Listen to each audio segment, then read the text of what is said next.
আমি বাংলাদেশের সকল শ্রমজীবী মানুষের প্রতি আন্তরিকভাবে শুভেচ্ছা জানাচ্ছি, মোবারকবাদ জানাচ্ছি। আসলে শ্রমিকদের অধিকার আদায়ের একটি গুরুত্বপূর্ণ দিন হলো 1 মে। শ্রমিক অধিকার আদায়ে সেদিন শ্রমিকরা যারা জীবন দিয়েছেন তাদের জন্য আল্লাহ রাব্বুল আলামিনের কাছে আমরা দোয়া করছি, আল্লাহ তাদের এই জীবনদানটাকে কবুল করুক। এবং আজকের এই সময়ে আসলে মূলত আমরা 5 আগস্টের পরে নতুন একটা বাংলাদেশ পেয়েছি, দ্বিতীয় স্বাধীনতা আমরা পেয়েছি। এই স্বাধীনতা পাওয়ার কারণে এবছরের শ্রম দিবসটা আলহামদুলিল্লাহ খুবই সুন্দরভাবে পালিত হচ্ছে। গত বছরও আমাদের 1 মে শ্রমিক দিবস উপলক্ষে বাংলাদেশ জামাত ইসলামীর যে শ্রম বিভাগ, শ্রমিক কল্যাণ ফেডারেশন, সেখানে ঢাকা মহানগরী উত্তরের পক্ষ থেকে বসুন্ধরার কুড়িল বিশ্ব রোডে একটি সমাবেশের আয়োজন করেছিল। এই সমাবেশে সেদিন পুলিশের পক্ষ থেকে সেখানে সমাবেশে বাধা দেওয়া হয়েছিল। আমাদের প্রায় 19 জন শ্রমিককে সেদিন আটক করা হয়েছিল।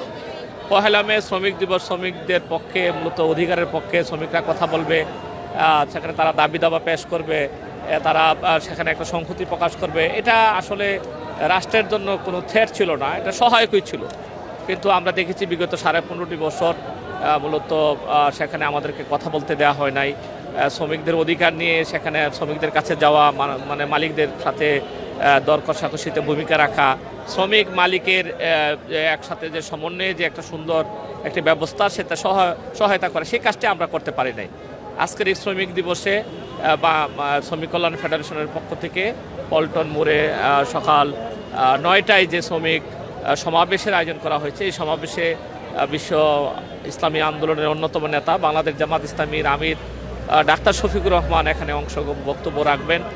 এখানে শ্রমিক কল্যাণ ফেডারেশনের সভাপতি বাংলাদেশ জামাত ইসলাম নায়েবে আমির মাওলানা শামসুল ইসলাম তিনি সভাপতিত্ব করবেন। জামাতের শীর্ষস্থানীয় নেতৃবৃন্দ এখানে বক্তব্য রাখবেন। আমাদের বক্তব্য হলো, আল্লাহ রাব্বুল আলামিন আপনাকে আমাকে সৃষ্টি করেছেন, এই দুনিয়াতে আমাদেরকে পাঠিয়েছেন। আমরা সবাই মূলত শ্রমিক, যারা কাজ করে খেটে আমরা জীবন পরিচালনা করি, তারা সবাই শ্রমিক। আজকে আমরা লক্ষ্য করছি শ্রমজীবী মানুষের অধিকারের ব্যাপারে আমরা একটা অংশ আছে যারা আমরা একটু নির্লিপ্ত।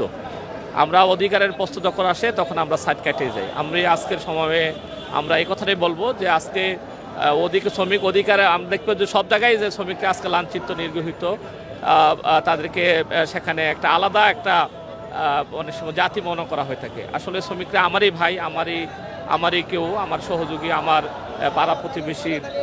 এই মানুষগুলোকে মূলত আমরা যদি খুব সুন্দরভাবে আমাদের মতো করে আমরা গড়ে তুলতে পারি এবং মালিক শ্রমিকের ব্যবধান যদি আমরা কমাতে পারি, এবং আমরা বিশ্বাস করি আজকে বাংলাদেশে শ্রমিকদের যে সঠিক যে অধিকারটা, এই অধিকার আজকে দেওয়া হচ্ছে না। তার কারণ হলো এখানে আমাদের যে নীতিগুলো আছে, শ্রমনীতি যেটা আছে, এটা পরিবর্তন করা খুব জরুরি।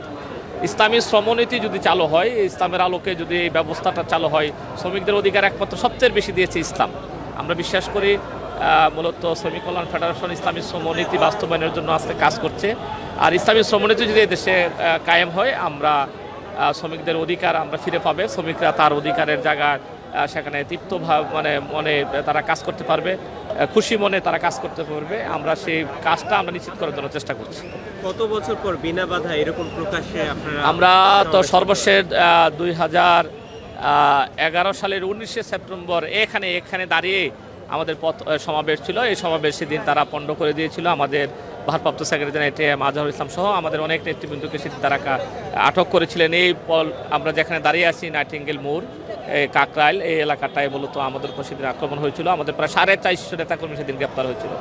আজকে সেই 2011 সালের 19শে সেপ্টেম্বরের পরে আমরা আবার এখানে একসাথে সমবেত হয়েছি। আমরা একসাথে বাংলাদেশ শ্রমিক কল্যাণ ফেডারেশন ঢাকা মহানগরী উত্তরের পক্ষ থেকে আমরা মিছিল নিয়ে আমরা পল্টন মোড়ে যাব। এভাবে সারা দেশে আমাদের সকল শাখাগুলো আজকে বলা যায় মহাসমারোহে সেখানে এই দিবসটা পালন করছে।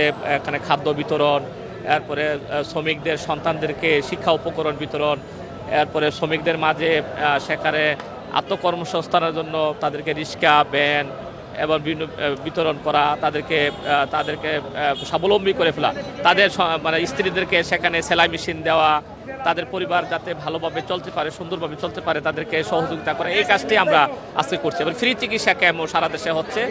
শ্রমিকদেরকে মূলত স্বাস্থ্যসেবা সহযোগিতা করার জন্য শ্রমিক কল্যাণ ফেডারেশনের পক্ষ থেকে, জামাত ইসলামের পক্ষ থেকে আমরা সারা দেশে স্বাস্থ্য ক্যাম্পের আয়োজনও করা হয়েছে। আমরা তথাকথিত মানে আমরা কোনো কর্মসূচি আমরা করি না। আমাদের কর্মসূচিটা মূলত মানবতার জন্য, দেশের মানুষের জন্য। দেশে বড় একটা অংশ নারী শ্রমিক আছে, তাদের জন্য আপনারা কি করেন? জি জি, আমরা নারী শ্রমিক মানে সবাই তো শ্রমিক, এখানে পুরুষ নারী এখানে আমাদের কোনো ব্যবধান নেই। আমরা সবাইয়ের জন্যই মূলত আমরা কাজ করছি এবং আমরা মনে করি যে নারীদের একটা নিরাপদ একটা আবাসস্থল দরকার।